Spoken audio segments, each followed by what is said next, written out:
A lot of this has to do with our genetics. According to the Andromedans, our physicality is the sum total of 22 different races that have come down here, spent the weekend, messed with us, and then took off and went home.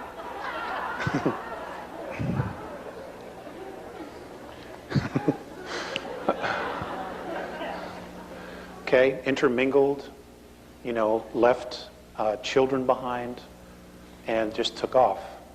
The Egyptian pharaohs are the perfect example of this. Okay, the blue bloods, the English family, the Rothschilds, who are also blue bloods, are another example of this. Their blood is copper-based, and that's ET. Okay, that's ET. And the thing about copper-based blood is that you don't need a lot of oxygen. Your physicality tends to grow and have a larger lung capacity. Okay, so you can live in a lot of other environments where we couldn't. Now, what's interesting is that in our physicality, what we know as Earth, our atmosphere is getting thinner and thinner. I know that there's a lot of talk about the ozone, and it's a myth, that it isn't real, that there is no such thing as an ozone crisis. Folks, there absolutely is an ozone crisis. Okay? We are destroying when I say we, all of us are partly responsible for this. We are destroying our environment. According to the Andromedans, 3,500 years ago, the oxygen content was between 34 and 38%. They say today that it is literally less than 17%. Now, those of you who have studied biology, what happens to the physical body when the gas, which is oxygen, goes below 15%? I'm sorry? Somebody said you die? Yeah, that's right. Okay. Now, why is this happening? Because a group of beings who are Terrans, who are Earth beings, have been made a promise by a group of extraterrestrials that have Orion belief systems that if they will get rid of some of the races on the planet, that the extraterrestrials will use their technology and restore the Earth to its original state. Okay? Some of that genocide was to be done by viruses. And as most of you know, the AIDS virus was created. And there are others that are coming, anthrax and the bubonic plague. All of these things are coming back new and improved, I'm afraid to say, because there's some really, truly crazy people that are in positions of power on our planet. Many of them go back and forth from our planet to the moon. Now, you don't have to buy any of this, and that's okay, But I can tell you this, in the next 10 years, you will absolutely know for a fact. Richard Hoagland will be vindicated. He truly will. Okay?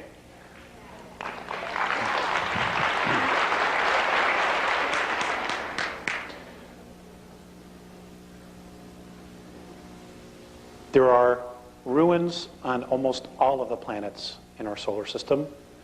There is life as we speak on Uranus right now. There's life, plant life and mammal life, as we speak. Okay? It's there. If you want to do something to burst everybody's bubble, get them to send a satellite there. And if you have any connections, get them to keep the cameras rolling as it enters the atmosphere. Anyway, I want to talk about genetics. I'm going to read to you something that was given to me on 8/6 of 96. Actually, it was given to me a little bit sooner than that, and it took me quite a while to get it to Val. And it's about genetics. It's not very long, and I just ask that you bear with me. But apparently we were all copper-based. All of our physiology was based on copper. We were all blue bloods. Okay? We were all royalty. In fact, we still are. It's just that our physiology is not working the same. And the reason it isn't is apparently because of a nuclear war that occurred here. One of the nuclear wars that occurred here. Now, why Earth? Well, number one, it's a really beautiful place. Okay? It's not the only planet that has water. And when you listen to the scientists talking about, the different moons that have water on them, you got to ask yourself this: where did the water come from? If you have a moon that has no atmosphere, how did the water get there? Because it wasn't always there. It wasn't always like that. It had atmosphere. They were moved. Even Earth was moved from its rotation twice. And there's a possibility, if it's able to happen, and I talked with this with Jay-Z, that they want to do it again. The flood of Noah, okay, was a moving of the planet from its original orbit. That's what caused it. Okay, we're talking about huge motherships that just hook a little chain to the planet and just move it. Okay, they have this technology, but that's what it is. It's technology. Okay, apparently we can do these things with our own minds if we're disciplined enough and we're clearly focused on our intent. And with talking with Jay-Z, that is exactly what Ramtha apparently has been teaching you. Okay, to remember who we originally were before we fell into time and fell into physicality. So I will read this. In your linear time of third density measurement of 439,231 rotations ago, war on a grave scale occurred in your solar system. This aggression occurred against those on your worlds that included not only you Terrans, but also those of Nibiru. This invasion of your system by Orion was led by a queen named Suti. This war was destructive on many levels and frequencies of physicality. We will focus tonight on your Terran physical form. It matters little to those who hear you, Alex, who do not listen. Please share this regardless of any emotional return to you in challenge. When your science truly removes their bigotry, they will discover of the wisdom of it. The last grave conflict was very harmful to your physical form. Many weapons of destruction, many of atom splitting have been used, which means nuclear weapons. This is the reason for most of your Terran skin tones. We shall explain. Orion was and is most interested in the females of your race because of the procreation, reproductive, and genetic strengths. We want to share the fact that much of your Terran history has been misleading in its truth by those who eventually conquered in control of your solar system. Nibiru won, but only a short battle, before they and other outposts were forced to leave your solar system because of genetic damage. Your original races were green-skinned. This we know because of large copper traces in your Terran 22 blood types. Also, the pituitary and thyroid were fully functional. The genetic damage to these organs was caused by radioactivity in air and all things of contact. The air was like this for a long time. It caused the genetic memory of these organs to be closed and almost atrophied. Your world experienced drastic changes in climate and massive magnetic fluctuations. Your different skin tones, races, are a result of an edema damage to your blood. It was then necessary for survival to create self-sufficient and contained environmental habitats, both above and below the earth. Now, folks, this is what the Garden of Eden was. It was an artificially created environmental habitat. Okay, it's like like what Richard Hoagland's been talking about. You take a dome city, you build this dome, and then you terraform it underneath it. It's exactly what these were. Let's see, where was I? Much of the fossilization of your Terran remnants is caused by this radiation of your planet. Your system contained 3 suns at the time. Only 2 remain.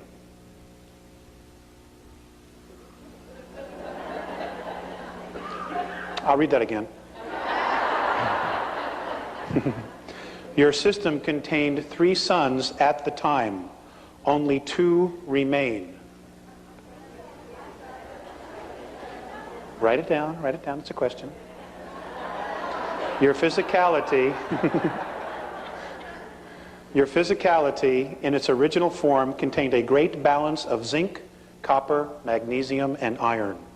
Your true blood color was green, like your chlorophyll. Some, we have discovered, even had a gold tint in it. As such, your physicality could survive in a high carbon dioxide atmosphere. Because of this, because of this skin color, the only stars in your system that affected your physical form were in the color spectrum of orange, red, blue, and green. Now think about that. Okay?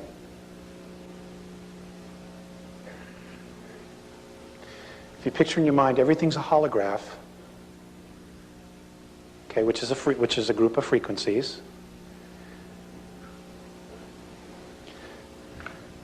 Because of this skin color green, the only stars in your system that affected your physical form were in the color spectrum of orange, red, blue, and green. Many of your Terran races were stranded on the surface. The genetic changes were the result of radiation damage. Your race went from green to red to yellow to black to white. Let's run this again. Your race, skin color went from green to red, it's the Native Americans, the Egyptians, and the Mayans, to yellow, which are Eurasians, to black, which are African and Afro-Americans, to white. Your white races were then considered to be genetically the weakest.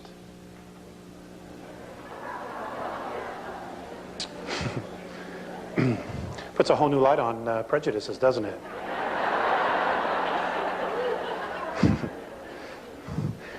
I know the Nazis aren't happy about this.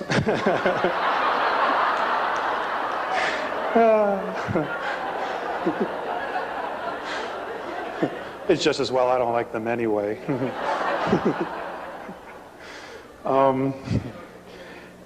As such, the survivors and descendants of the war were genetically altered and became white through edema. And they were persecuted and forced to live underground, only to surface 5,508 rotations ago to the surface of your world. Now there's, somebody had read this and they sent me an email and they had said that, I don't know, somewhere that there's a legend that the white race appeared out of the mountains of Tibet some time ago. And I don't know if that's true or not, but I'll ask the Living Encyclopedia Val, he knows. Let's see. The copper bloodline is now a small race on your planet, but it is strongest genetically. Your native red nation race is very strong and easiest to discover and understand. And folks, this might explain why there are so many abductions of the Native Americans on the reservations, and why even today they're still being persecuted.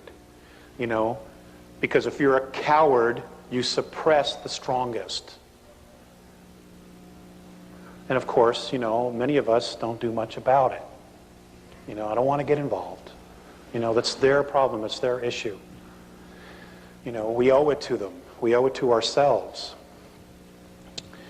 Let's see. The red is the closest to your original form among you. Your physicality had a natural defense to positive and negative frequencies due to the copper mineral in your blood. This lack of copper in your blood now has caused a partial loss of brain capacity and nervous system. Remember, your DNA contains cellular memory. It is possible to unlock this memory with the use of minerals such as copper. Your blood systems adapted to iron because of copper depletion due to radiation. We will share more with you, but we must return now. Be at one. They always end it with be at one. Okay.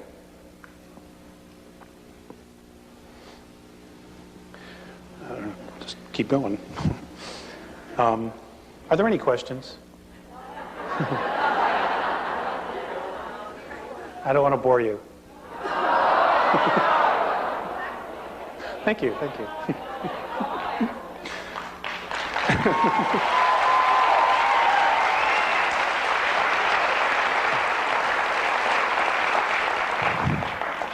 You guys are so great. I'd take you all home, but I can't feed you.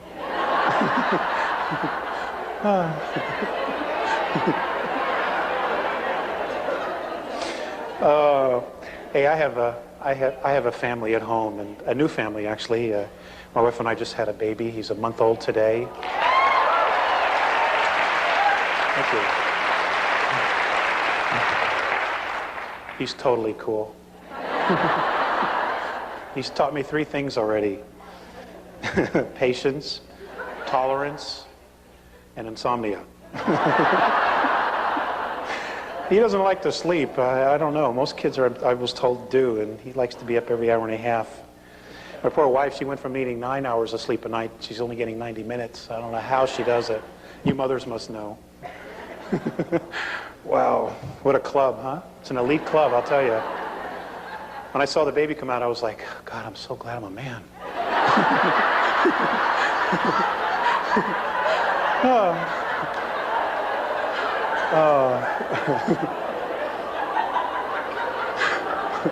My wife said it was like passing a watermelon, and I can't imagine what that's like.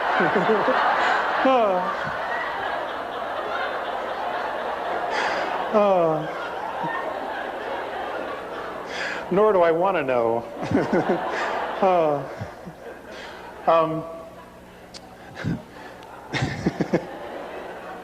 Let's see. I've talked with Maureen Faceus about maturity, and a lot of this had to deal with me specifically about how to grow. And you know, and when this first started, they didn't tell me that I would be speaking or would be required to speak. And that's because I didn't read the fine print on the contract. And you got to read the fine print, folks. Okay? Do yourself a favor. Anyway, I just wanted to read to you the stages that they said that the human being goes through. And this is not just us. There are human beings everywhere. Not only on our plane of physicality, but on other planes. And I want you to know that even though you may not see them, even though you talk about what I refer to as dimensions or densities, what apparently Ramtha refers to as the planes, there is a physicality on every one of those planes or densities. Okay, it's not, they're just whispering little clouds and there's a light breeze, and if you're lucky one will blow through you and oh hi, how are you? That's not what it is, okay?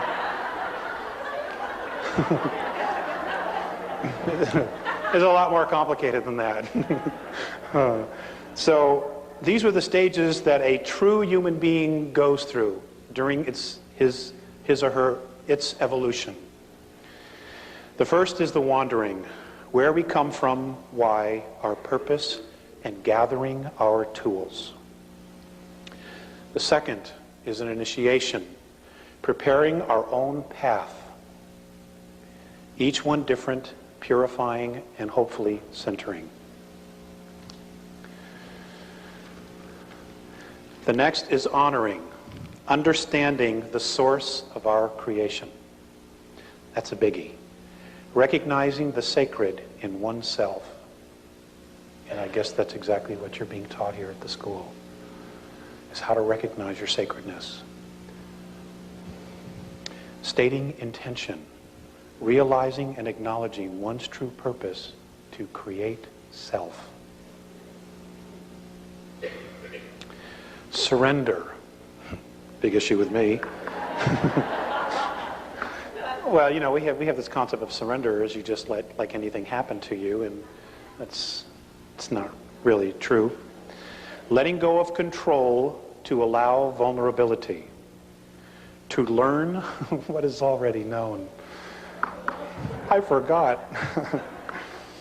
Embrace our own darkness. Walking into the unknown parts of self. Being and becoming the void.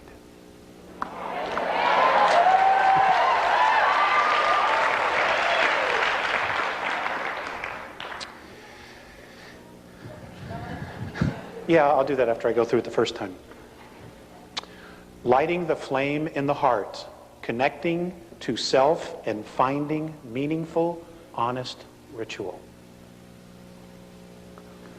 Transformation, climbing the ladder of self-responsibility to hold a vision of being oneness, being the vision that alters all perception. Becoming human, empathy and compassion toward all, being in truly responsible relationships.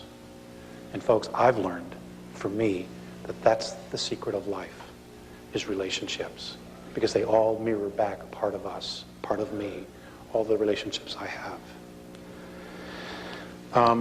Walking the path, integrating all of life's experiences, being a teacher by being. Service, discarding the illusion of separateness, total approach to life in humility and joy. And the last, the worship of the isness is the creation of self. The isness is their concept of creator, creation, what we refer to as God. I don't like to use the connotation God much anymore because, you know, our perception of it here, you know, is based on biblical teachings. And those beings, the God in the Old Testament and the God in the New Testament, are extraterrestrials. They're not the big guy. Okay? The big gal. Sorry.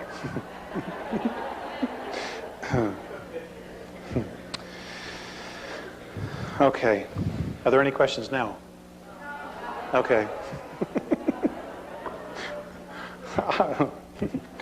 Let me get some water.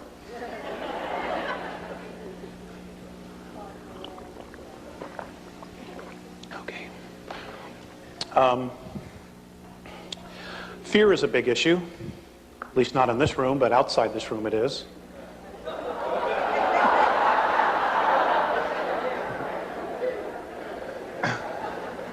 It is with me on bad days, you know. So I would like to share with you their perspective of fear and trying to understand it.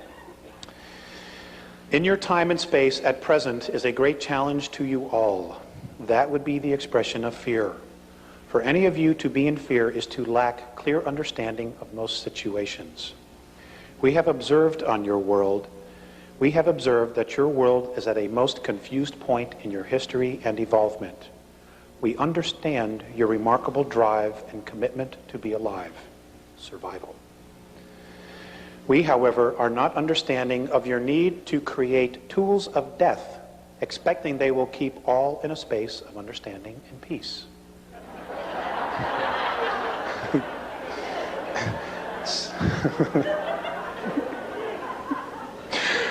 It's pretty obvious, isn't it?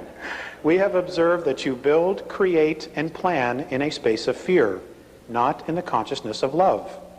So your defensive position of institutions that create and employ are always then in a state of unraveling and disintegration.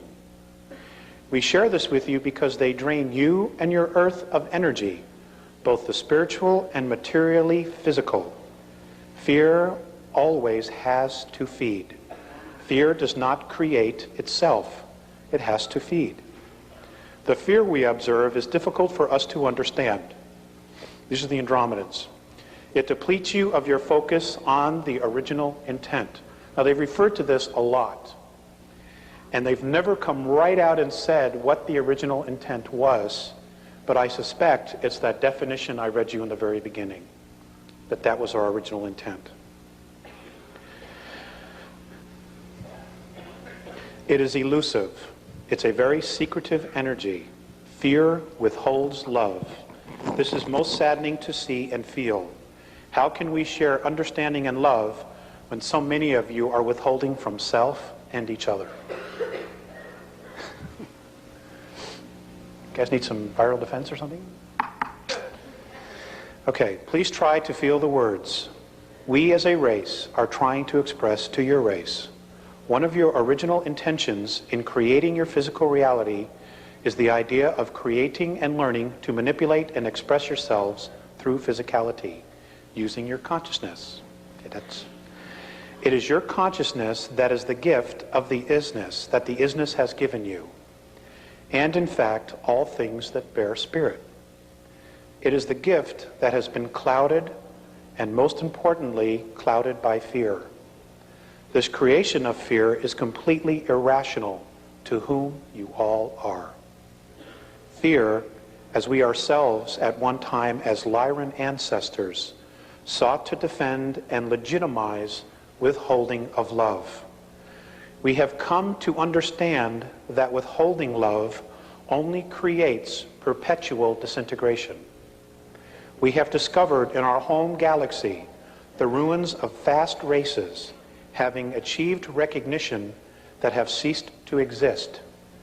They destroyed themselves simply because they withheld love and drained the very life force out of their intent and imploded and destroyed their self-creation.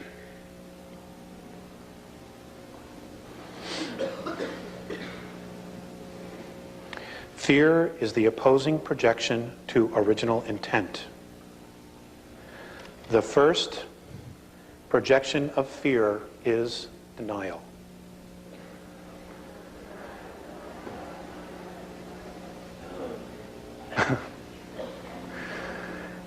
An emotion of incredible restriction.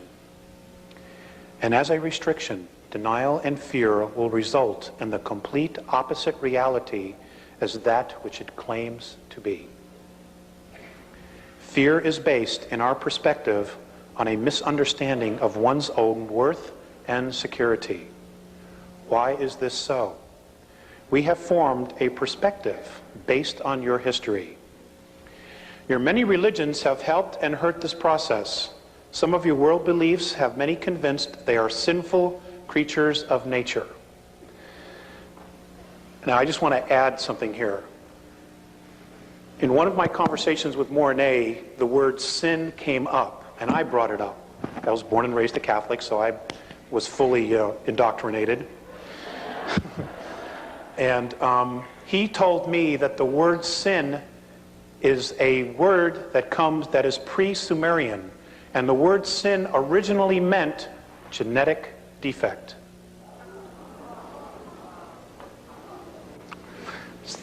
So maybe that'll help you with a perspective when you read the Bible again, if you should read it again.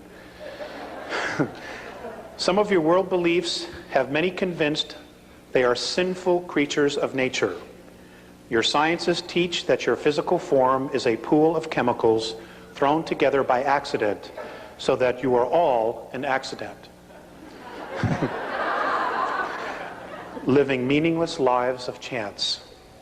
And folks, the first group of ETs that get here, who are not going to be benevolent and they're going to pass themselves off that they are going to be telling you that basically that we are their creation, that they own us because they created us.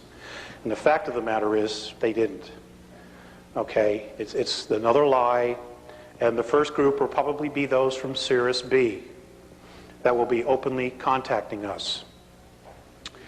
They're full of shit. Okay?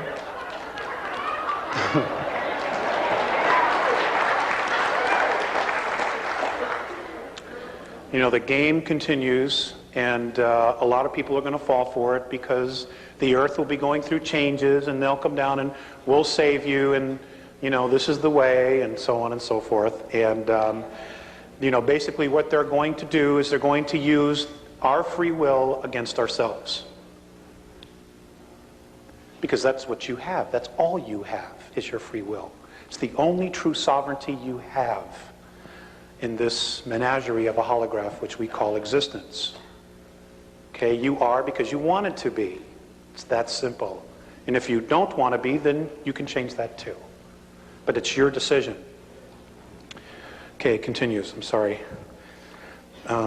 You fear a God whom a book says is a loving, forgiving God, who will eternally throw you into an abyss for making mistakes. It creates serious dysfunction, don't you think? Which way do I go?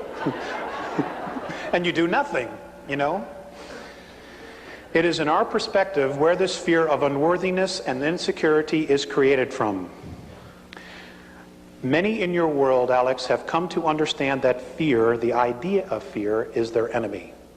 And all of you struggle between understanding and fear and reason and fear.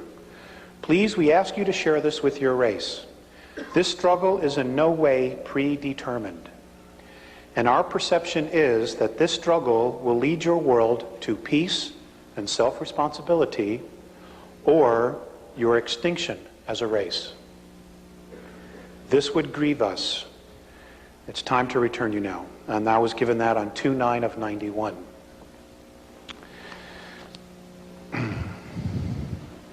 So,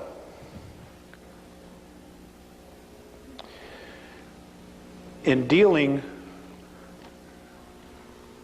with the reflections that Morine and Phaseus have given me about our race, it's been difficult to want to come back, especially when I've seen how they treat each other. The very first time I was taken on board an Andromedan mothership, I have actually spent 3 months with them. I lived with them for 3 months in 1986. But but in our linear time, I was only gone 18 minutes. Time travel is a great thing. You know, I was home to make car payments and everything else.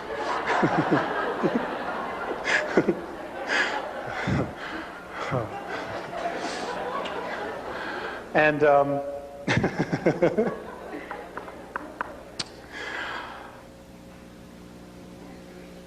I forgot where I was going with that.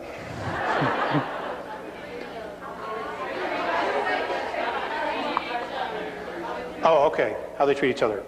Anyway, the first time I was brought on an Andromedan mothership, and they are 900 miles in diameter. Okay? They are completely self-contained worlds. Everything they need is there. I had to wear a belt so that it would keep my physicality together, so that I could spend this time with them. With the very first time I walked on, and in the middle of, they're made up of different levels. The craft I was on had 24 different levels. And in the middle of these craft, there is a 21 mile by 21 mile park with trees and everything, okay? And they use extensive technology and holographs. And they can literally create their sunrise, their sunset, okay? And the trees and plants grow because it is a holograph, but it is real, even though they're creating it with technology. The very first time I walked on, there were children. They teach their children in the middle of these parks. Everything's done in nature, very much like the Native Americans used to do, you know, when the teepee got too small.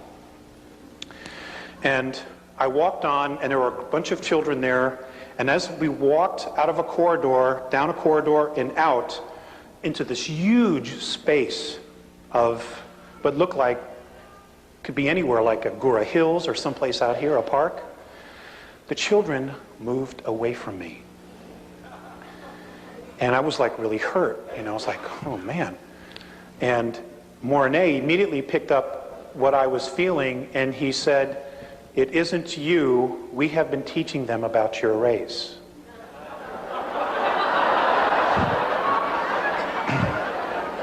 It's really not all that funny. Okay, they were afraid of us.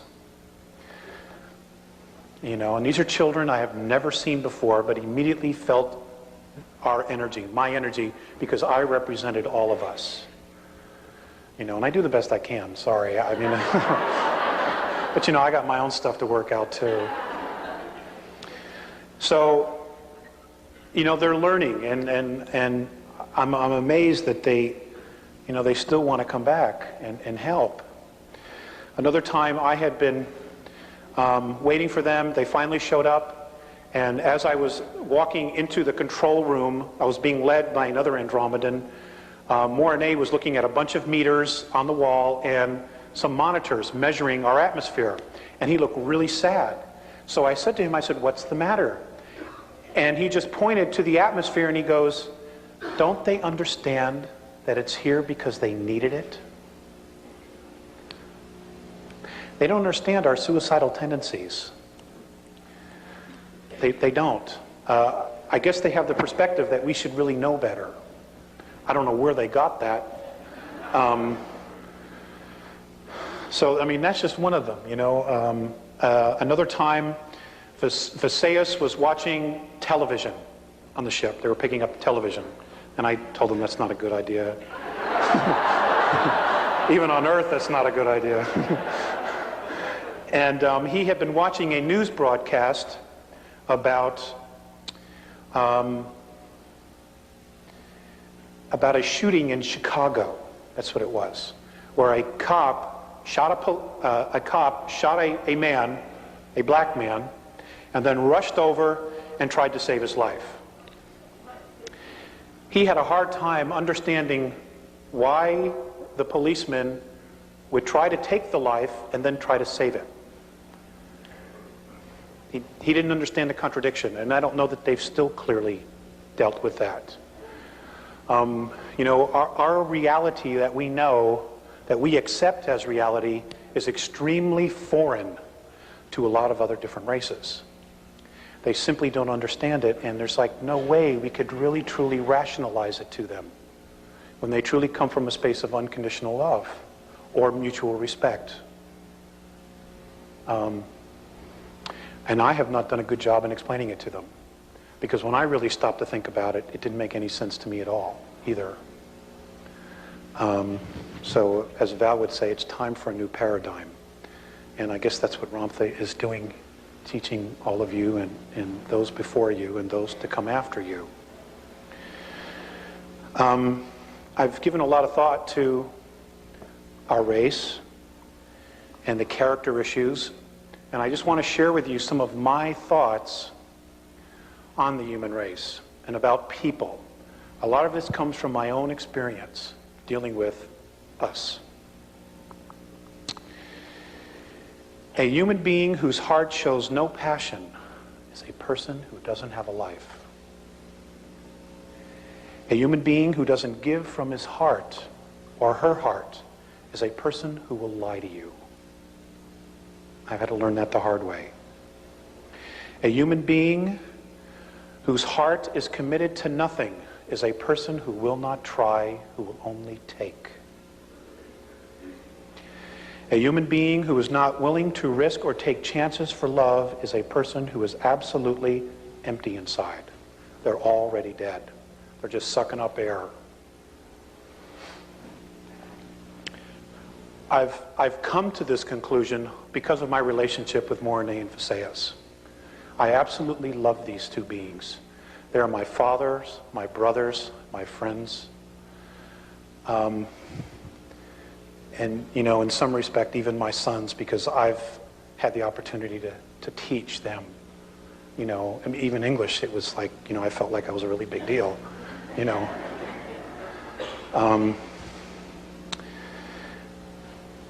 You know, there's so much information out there that is totally bogus.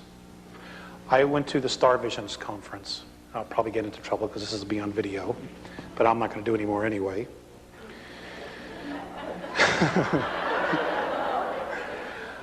I don't pull any punches. I really don't. I mean, what the hell? Life's too short, right?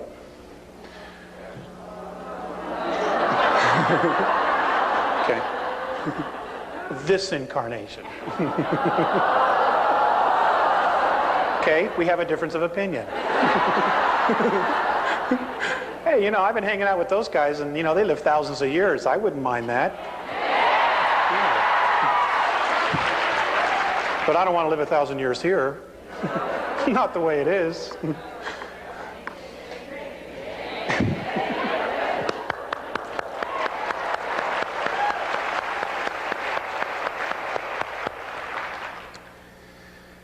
Okay, where was I? Star Visions, thank you.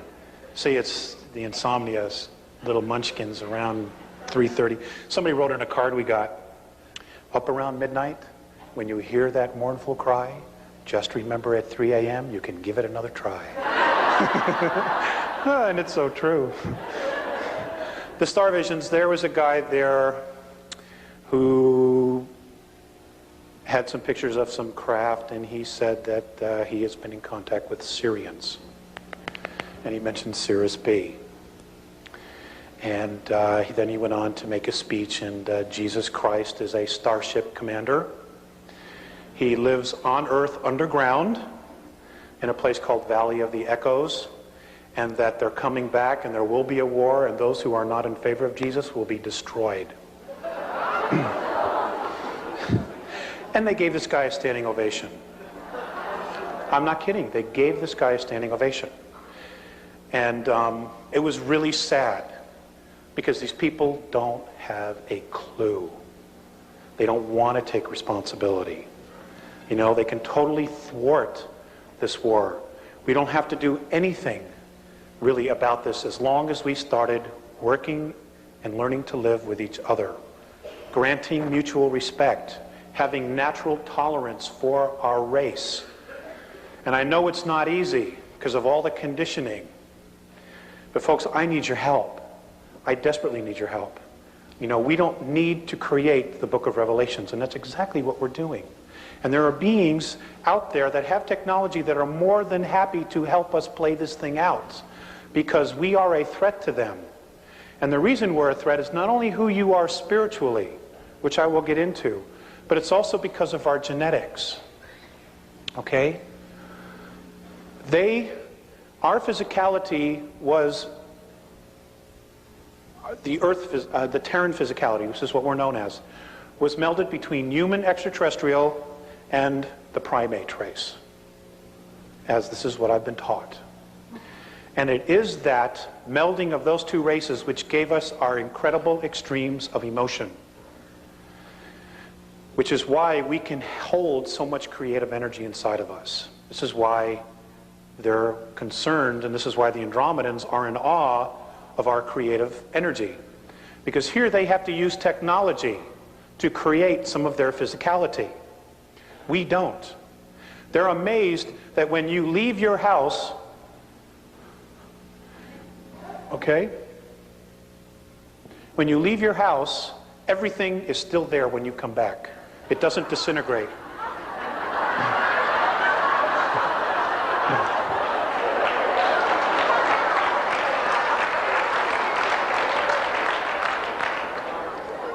Now, if you live in South LA, well, then you got to worry about your stuff being there.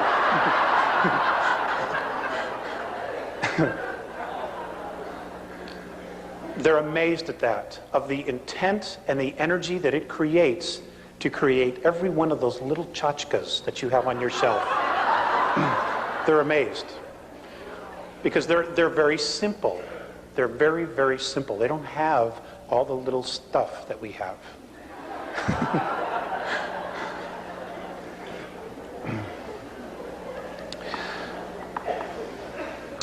According to the Andromedans, what they have been able to discover, and apparently other races also have discovered this, is that they say that in our what we know is our universe, which is a holograph, that there are 11 layers. I'll just deal with this. 11 densities, and now apparently there is a 12th. This is their perspective, okay? And they say that we fell into time, into physicality.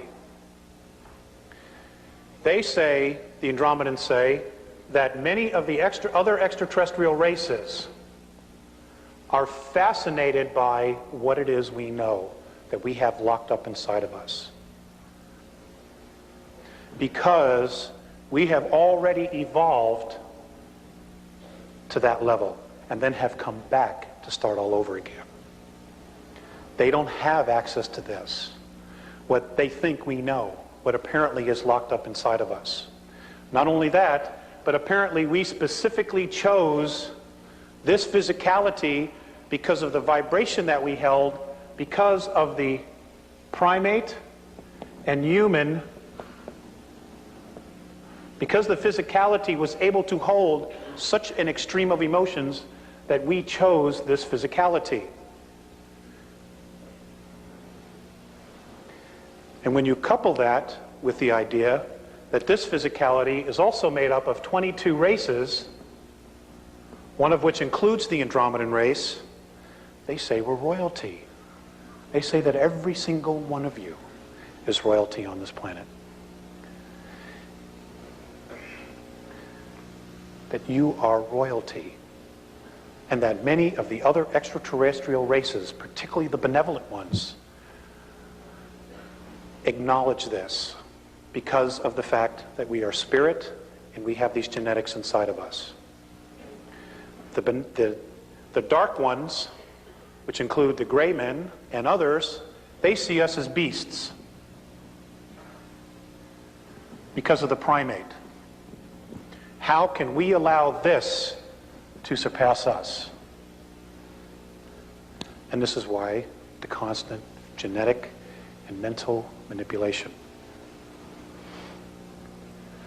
And in talking with Jay-Z, you know, like she was saying earlier, we talk different ways, but we're really, in many respects, saying the same thing. They're concerned that once we move out of our prison of third density, that we will radically change everything.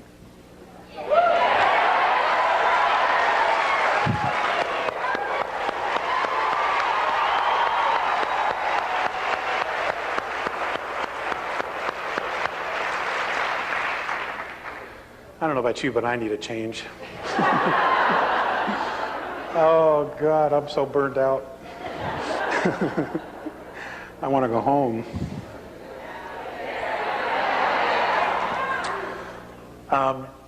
The Andromedans told me that the reason that I am one of 4 contactees, apparently there will be more added in the very near future, and I hope that some of that has to do with my griping.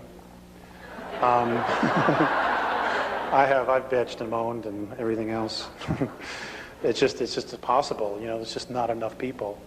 That there will be more, and those that will be contacted, the reason I and the other 3 were chosen, I guess, in the first round, is because that apparently when they were here, they had a colony 62,300 years ago. It's an approximation. They were here for only 65 years, that I was one of them that was here. That's how I got here. Okay? And there was a battle, and they were chased out of here. And I was killed in that. So, you know, when I write this number on the board, 62,000, that's a large number to me, you know. And I know it's linear time, and I know it feels like it was just yesterday, but I know that I'm from another place. And all of you are. You know, your souls were not born and hatched here. I can tell you that. We've all come from someplace else. They say that our universe, what we know is our universe, if we were to put it in our linear time, is a 21 trillion year old holograph. They also say that there are 100 trillion galaxies total in this, which we call our universe. That's including the other dimensions. 100 trillion. And some people still don't think there's life out there. I don't know what to do with folks like that, you know? I have some really good friends that I work with that are, you know, very, very good people. They're very awesome people, have full of integrity, but they are convinced that there's going to be a rapture and they don't have to do anything but just wait. And God, that pisses me off. I mean, there's so much work to do and you're just going to sit on your butt and wait? Suppose he changes his mind, I said to one guy. He goes, oh, he couldn't do that. I said, is he God? Well, yeah. Well, then he could, you know?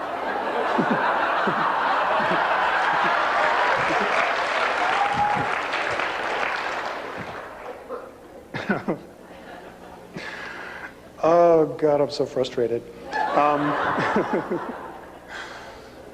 I just, you know, I feel the pressure of things starting to get tighter and smaller. And it's really great to see this. I was very disillusioned last weekend, and I had basically told my wife Carla, I said, that's it. I'm fed up. I've had it. You know, I even thought about not coming because I was just so burned out. Well, you know, folks, it isn't easy walking these two worlds. You know, right?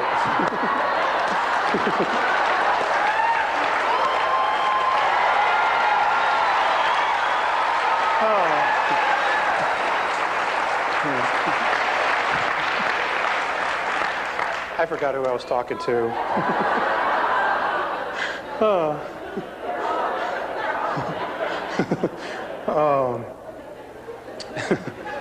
And you know, there are times that when I go out for walks at night and I try to call them down and they don't always come.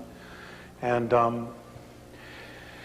you know, I look at my son and I look at my wife and I'm like, you know, do I need to put all my energy into this?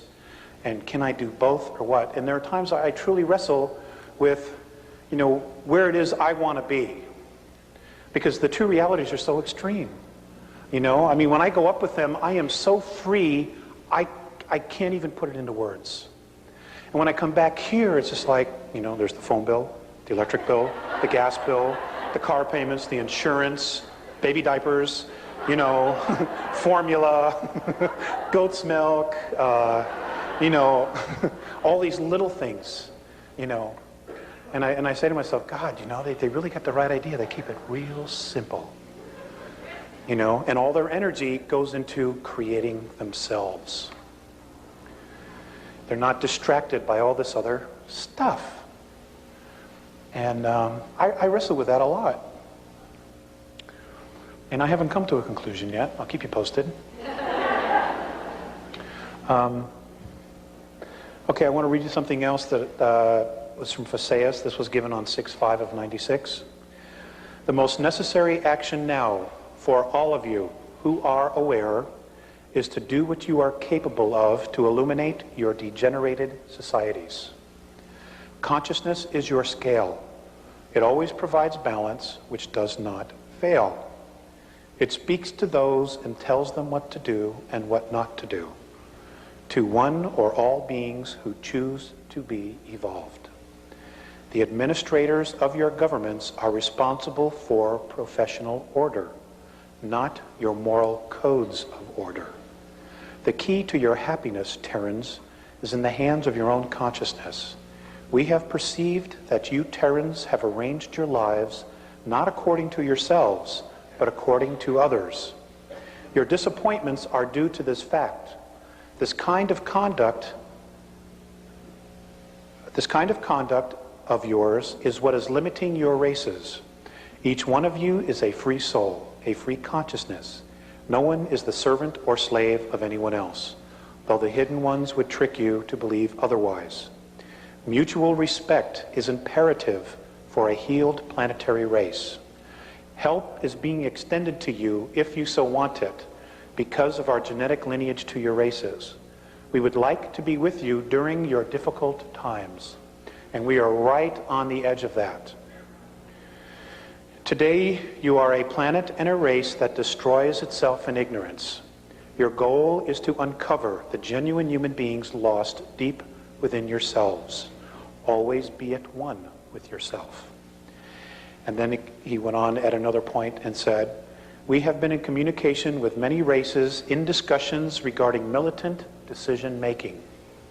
We all agree that conflict in the end serves one purpose, to create fear.